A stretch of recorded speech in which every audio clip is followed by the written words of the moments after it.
Ayahnya nggak pernah memberikan guidance. Kakaknya brutal. Waktu cicinya perkosa, kakaknya pergi membantai seluruh orang.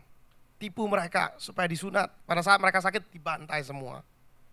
Woman-womannya diambilin semua, harta karunnya diambilin. Saudara bisa bayangkan kehidupan seperti ini dalam kehidupan Yusuf. Tapi pada saat itulah Tuhan memberikan dream bagi dia. Nah, dalam kehidupan kita pun seringkali mungkin ada circumstances yang menghimpit kita. Mungkin saudara kehilangan pekerjaan. Atau saudara berada dalam kehidupan di mana kerjaan susah. Atau misalnya school susah. Atau kita berada dalam kehidupan di mana mungkin keluarga kita berantakan. Atau kita personally berantakan. Cowok yang disukai tidak mau sama kita misalnya. Masih banyak lagi problem yang kita bisa alami dalam kehidupan kita. Anak kita gak mau menurut sama kita. Anak kita labur dari rumah kalau yang sudah punya anak. Banyak sekali dalam kehidupan kita problem-problem yang kita bisa hitung. Saya bisa katakan dari 1001 problem, saya bisa tambah satu problem lagi untuk saudara kalau mau. Gampang sekali untuk create problem dalam kehidupan kita, benar gak saudara? Nah, pada saat itu Tuhan memberikan dream untuk dia. Tuhan memberikan suatu harapan bagi dia. Dalam kehidupan kita pun begitu. Justru pada saat itu, pada saat saudara menghadapi suatu penyakit, pada saat saudara merasa tertipu, pada saat saudara merasa diperlakukan tidak adil, just right at that time God gives you a dream. Pada saat itu Tuhan memberikan Anda mimpi. Pada saat itu Tuhan memberikan Anda impian. Pada saat ada orang membenci saudara, Tuhan memberikan kepada saudara impian itu. Nah, Walt Disney ada satu kata-kata moto gitu. Waktu itu kita kerja, kita di-train pergi Walt Disney. Setiap hari kita di brainwash gitu. Maksudnya di brainwashnya begini. Setiap pagi dikasih pep talk gitu. Selama 5 hari saya di Walt Disney. Di Disneyland di Orlando. Gak boleh masuk Disneyland, cuma di hotelnya aja. Soalnya lagi training gitu. So nothing exciting. Nah, setiap hari kita dikasih tahu motonya Disneyland, Walt Disney apa? If you can dream it, you can do it. Tiap hari digituin, tiap hari besoknya bilang lagi, if you can dream it, you can do it. Nah, ini I think it's a very good motto dalam kehidupan kita. Kalau saudara bisa impikan, saudara bisa lakukan. Dan Walt Disney pun mulai dari situ, dari motto itu. Oke, next slide. Kita akan belajar untuk kehidupan Joseph gitu. Kunci keberhasilan Yusuf ini enggak muluk-muluk gitu. Enggak ability dia to lead, dia enggak punya ability untuk memimpin. Dia enggak bisa mujizat. Ya. Dia enggak bisa menyembuhkan orang, boom, sembuh, enggak bisa. Dia juga enggak jago preaching. Dia bukan orang yang karismatik gimana. He's not somebody yang extraordinary. Dia bukan prophet. He's just a guy just like you and me. And that's what I like about his story. Itu apa yang saya sukai dari cerita dia. Karena dia seperti saudara dan saya. He's just an ordinary man, orang biasa. Yusuf itu orang yang biasa gitu. Bahkan dalam segala keadaannya, Yusuf itu orang biasa. Yang pertama yang kita bisa belajar dari Yusuf. Dare to dream God-given dreams. Pada saat usia dia waktu itu masih berapa umurnya? 17 tahun. Ini next ayatnya ada di situ.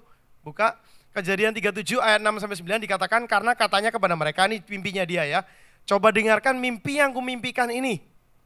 Tampak kita sedang di ladang mengikat berkas-berkas gandum, lalu bangkitlah berkasku dan tegas berdiri.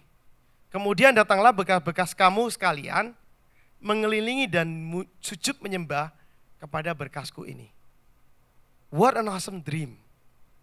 Jadi dia punya dream di mana dia itu bakal diangkat Tuhan secara luar biasa. Beberapa minggu yang lalu Pak Somi udah memberikan unshakable increase. Suatu increase dalam kehidupan kita.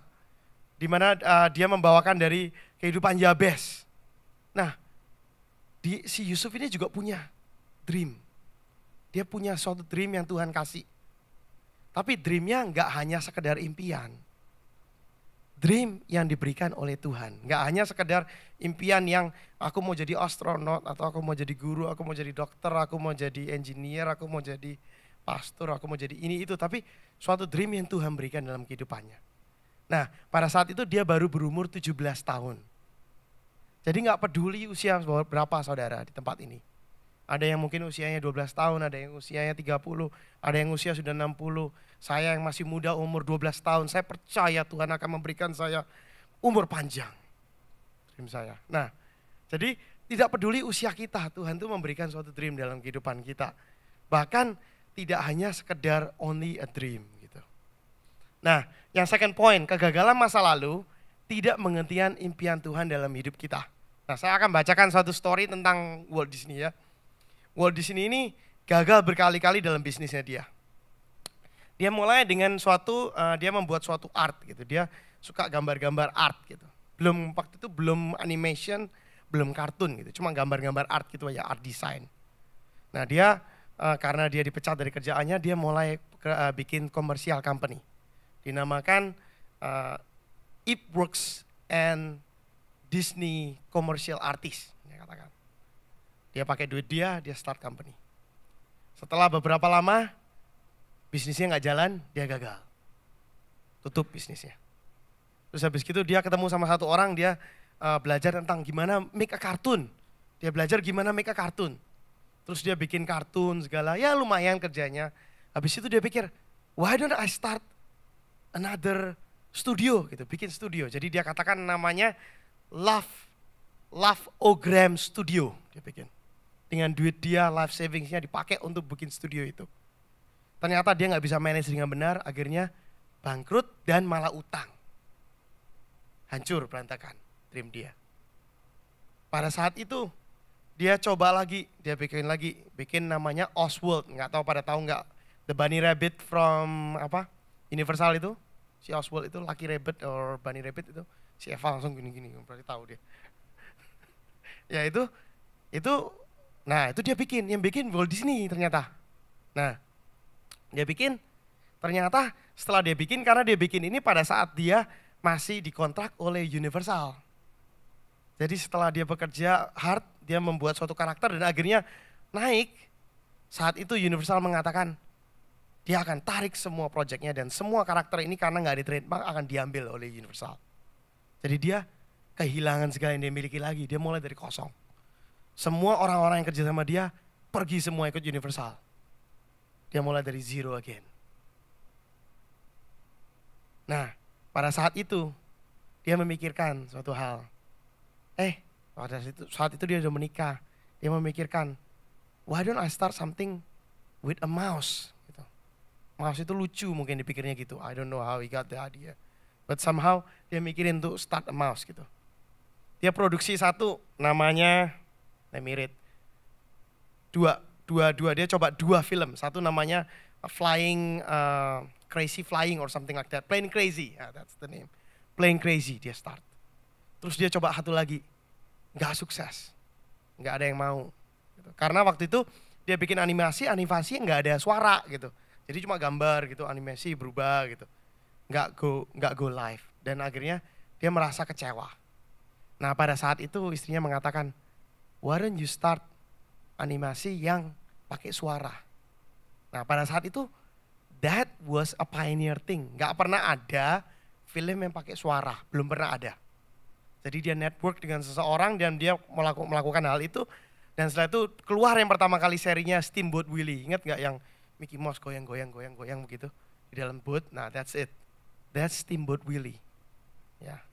Itu pertama kali dia mulai dan pada saat itu baru dia sukses. Nah poinnya saya, seringkali dalam kehidupan kita punya kegagalan-kegagalan yang tapi itu tidak menghentikan impian kita.